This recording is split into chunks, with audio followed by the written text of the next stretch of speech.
All right, YouTube, this is why I would reject the Christian God, even if a Christian, evangelist Christian, I'm not talking about liberal Christians with their saved by grace sort of stuff. If a religious sort of Protestant fundamentalist could prove to me that their conception of God and of hell and all of these other things was real, that they could prove it to me, they could actually show me the God, show me the hell, show me that everything that they believed in was correct, literally, from the Bible. If they could show me that, I would still reject Jesus Christ, I would still reject Jehovah, and I would end up becoming a theistic devil worshiper. Here's why. The concept of infinite punishment for finite sin is appalling. It's wrong, and it's tyrannical. The idea that this, and I like to use the metaphor of parents for this. One thing Christians will say is, well, God created you, you owe him everything. You know, your entire existence belongs to him because he created you. Well, your parents created you as well. Your parents created you, of course, by having sex. The only person created in that manner by God appears to have been Jesus when the Virgin Mary was no longer a virgin, apparently. If you ask the Mormons, it was quite literal. You know, Elohim actually fucked her. Your parents also made you. If your parents were completely abusive, tyrannical, telling you to do things that didn't make sense, they were hitting you constantly, and then tried to give you like life advice and tell you how to live, would you listen to them? I would hope not. Even the Christians understand this concept. Within Christianity, this was a big thing. Within Christianity, of course, it says respect your parents, obey your parents, so forth. It allows corporal punishment and so forth. But at the same time, eventually Christians came around to the fact that some parents were a little bit too brutal and that their children really didn't need to stick around, that they had the right essentially to run off or, you know, stand up physically to their parents if their parents were at that level of abusiveness. For the same reason, the Christian God, when they use the, oh, well, he created you excuse, I say, so fucking what?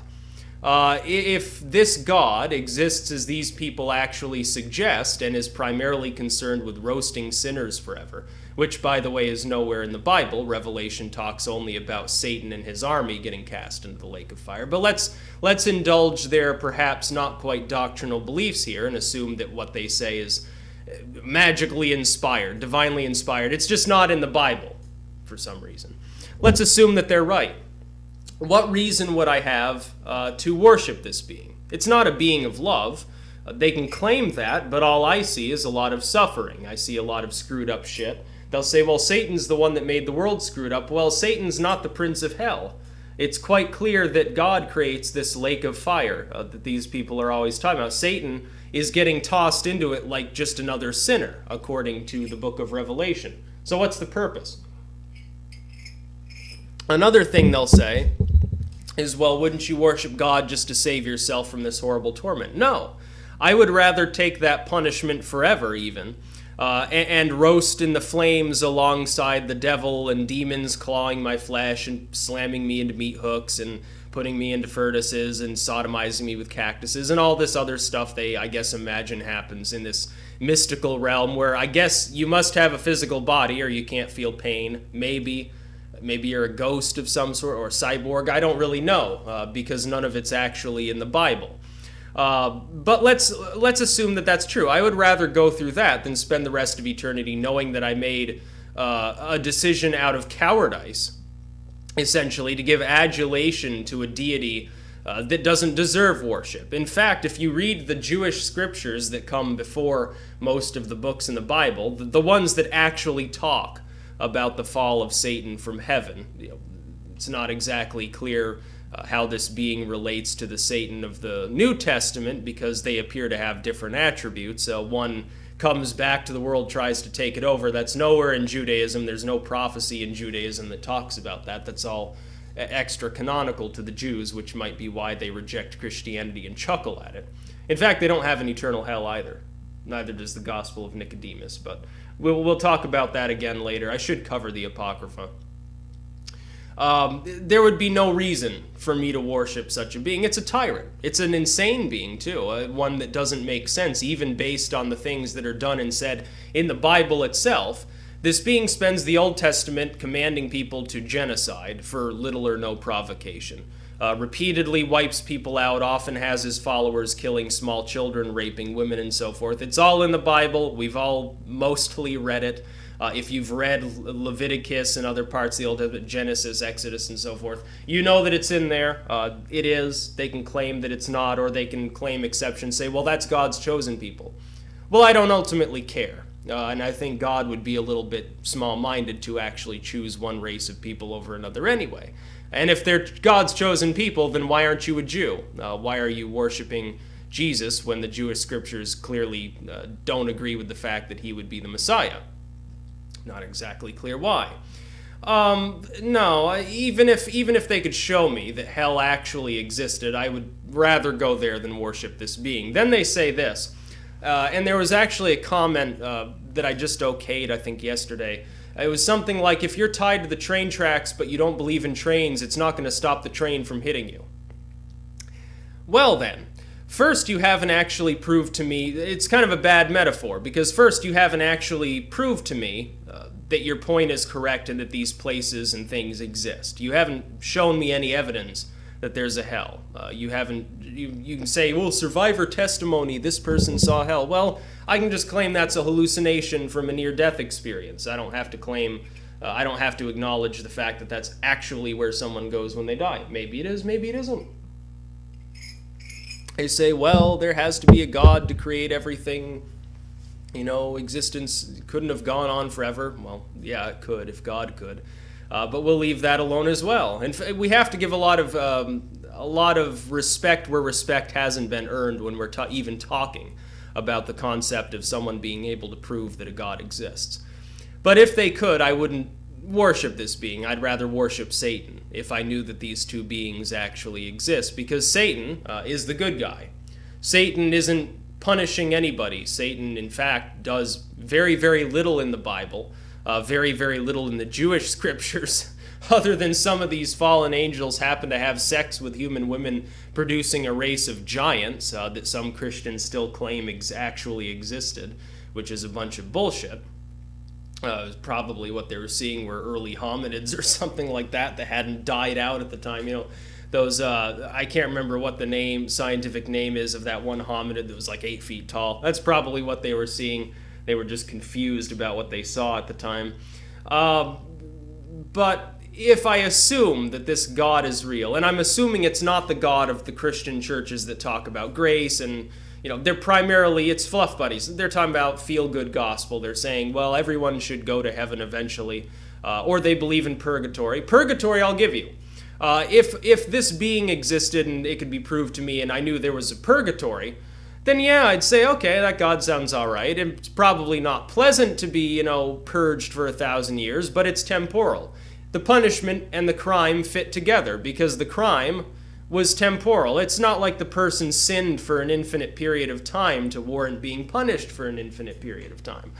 Even the idea that Jesus was some sort of perfect sacrifice and that to go to heaven you need to praise Jesus also is not in the Bible.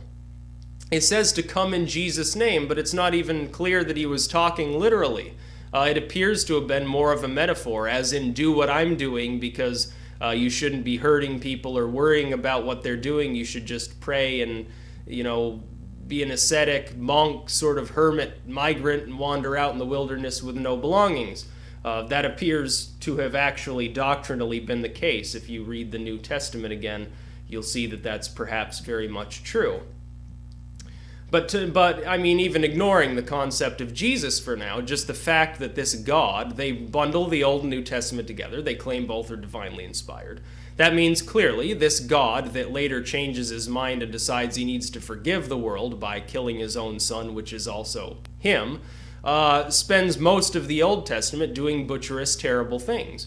Why would I worship such a being? You're not going to be able to make me afraid of hell, because it probably doesn't exist first and foremost, and if it does, it's pretty much unavoidable that I would go there anyway. It might be purgatorial, in which case I'm fine with that concept. Who gives a fuck? But if it's permanent, I'd still rather go there. I'd rather roast in the charcoals of hell forever, or the lake of brimstone, or whatever else supposedly is down in this kind of cosmic, kind of subterranean location, depending on what group of people you ask, because of course the medieval Christians thought it was under their feet. They thought that parsley literally grew into hell, and that's why it was so tasty. So don't pick and eat parsley, I guess, because it's a sin. No, as an unbeliever, not an atheist, but as an unbeliever, someone who has chosen a spiritual path different from that of Abrahamism, I don't quite understand as a former Christian, I can understand it, but from my new sort of perspective on life, I can't really understand why people would think that such a being is really, a good idea to worship. I mean, this being might be crazy. Well, who's to say it doesn't take everyone in paradise sometime 1,000 years down the road and send them all to hell and just sit there wanking off for the rest of eternity? This being appears to be mentally unhinged, and thus, what reason would you have to worship such a being? You look at the Bible, there's like that one part where the kids are teasing some prophet or monk or something because he's bald, and shouting insults, and all of a sudden a couple bears wander out of the woods and rip the kids apart. It's like, okay, that was justice, certainly. Totally no craziness going on there. Nothing butcherous, harmful, and violent in the Bible. These same Christians worry every time that a kid reads Harry Potter because it's too violent or there's too much weird, superstitious, magical stuff in there, and here's the Bible that's like the ultimate guide to things that don't make sense and or are perverted in some way. No, I just don't understand anymore the religion, really. Because when I was a Christian, of course, I just assumed that this God exists. Because I wasn't raised religious, but I was raised with the general understanding that, there's a God that created everything. And I didn't really question that because I was a little kid toddling around going to church on Christmas and Easter. And later on, of course, more religious, again, assuming that this being existed, honestly believed that Jesus was the only begotten Son of God, and prayed and tithed and did all of these things. Later on, I realized, my goodness, I've been a fool this entire time because I'm reading the Old Testament for the first time on my own, and all I'm seeing is a bunch of butchery and insanity. And reading that and encountering truly religious, very vapid, strange Christians, both in real life online, made me realize that this is really just the world's largest cult. And that's essentially what it is. Again, not talking about like the Unitarians and so forth.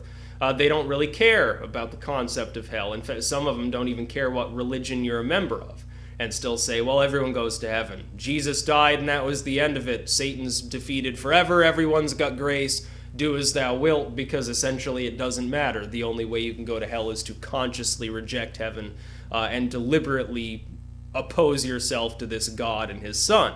And that's the unforgivable sin within most groups of Christianity. The more liberal groups essentially state that nobody can go to hell, and it's essentially been shuttered at this point, or that the only people that will go there along with Satan and his demonic minions are people who consciously rejected the idea of the Holy Spirit. That is, they understand, truly, intelligently, consciously understand that Jesus is divine and that they're supposed to worship him or be a good person, and yet they deliberately choose to do evil. They're a true evildoer, not someone who begins a life of crime and sin vicariously, simply because of their own experiences, but someone who has chosen that life.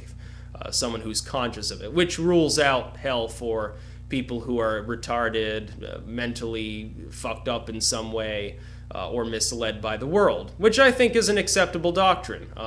Ultimately, that does seem just to me. I still find opposition, though, with the idea that anyone would roast eternally for temporal sins. Now, to the Gospel of Nicodemus, that's quite clear. People go to Sheol when they die. They essentially sleep until Jesus comes down into hell, wakes them all up. They get purged for their sins. Then they all go to heaven. And that takes depending on what tradition you ask, it takes different forms. There are groups within Islam, the same thing, that believe that punishment is eternal. And there are others that believe that on your deathbed you get one final chance to praise Allah. And then there are others that look at it essentially as purgatory. You're thrust into the fire for 1,000 years. Then they come and say, okay, is Muhammad the prophet now? No! Okay, well, another 1,000 years for you. Or you accept Allah at that time. that's essentially the state of spirituality within Abrahamism. You've got a lot of focus on the negative aspects. When Christians come to me and say, well, you're going to roast forever. Well, don't you want to save yourself from roasting forever? I say, I don't give a hell. To use a little bit of a pun there. It doesn't matter. Because this being's a tyrant. This being is crazy. If the being actually worshipped by the fundamentalists, not the liberal Christians, not the moderates, but the fundamentalists, actually exists, I don't want to worship that being. I'll become a devil worshiper and go swim in the lake of fire forever, and I'll be happier than the final outcome in the other direction. The final thing is this. How can it actually be heaven if a lot of your loved ones and friends are burning in hell? And usually the way they answer is this: well, you'll forget all about them. God will heal you of your sadness and you'll just forget they existed. Well, what kind of fucking consolation is that? They're still burning forever. It doesn't make any sense at all. How is forgetting their existence any better? What, you forget all the good times you had in life and only focus on God for the rest of eternity?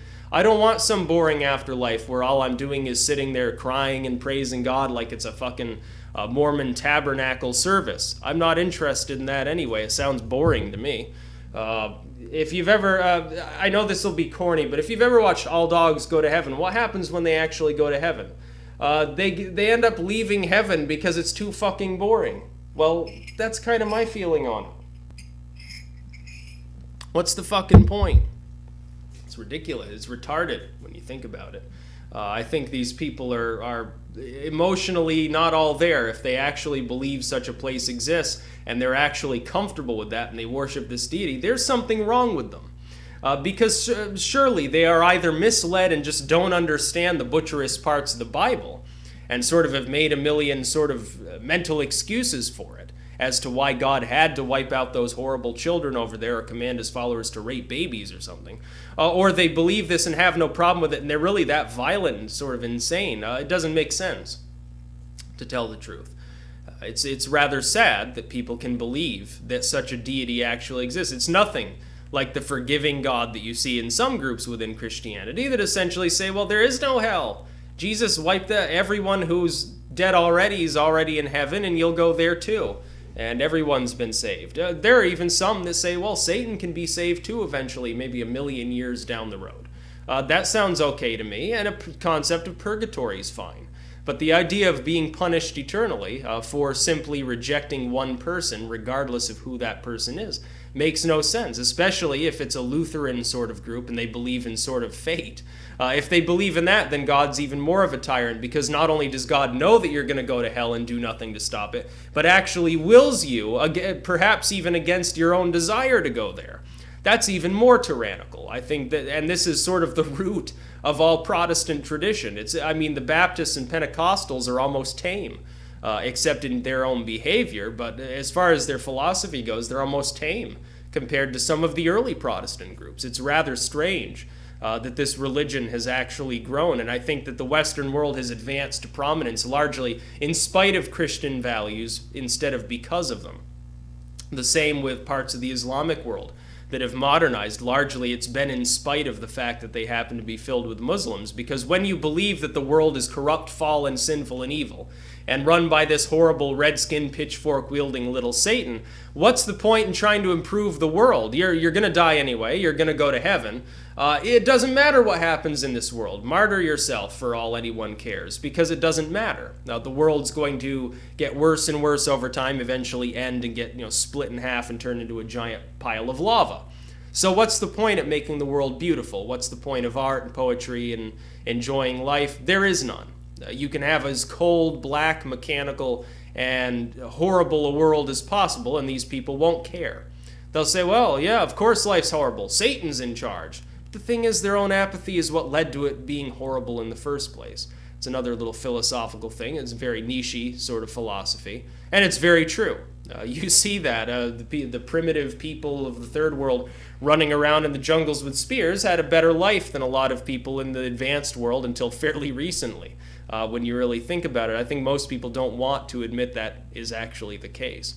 But no, I reject God. Not necessarily all gods. I'm still sort of looking for one that people can show me might actually exist. Haven't found one so far. But I can find gods that I agree with insofar as the philosophy behind them goes. And Zeus is fine. Zeus is rapacious and apparently turns into a swan constantly and has sex with people. That's a little weird, the bestial aspect of it. Otherwise, I guess he's all right. Odin's fine, although he did crucify himself on a tree at one point to learn how to speak in runes. A little bit of a forerunner of Christendom there. So, you've got these deities that are all right, but Jehovah is not one of them. Jehovah is a tyrant. So no, I reject your God, and that's why. Because the concept of hell is just so appalling. Why would you want to worship such a being?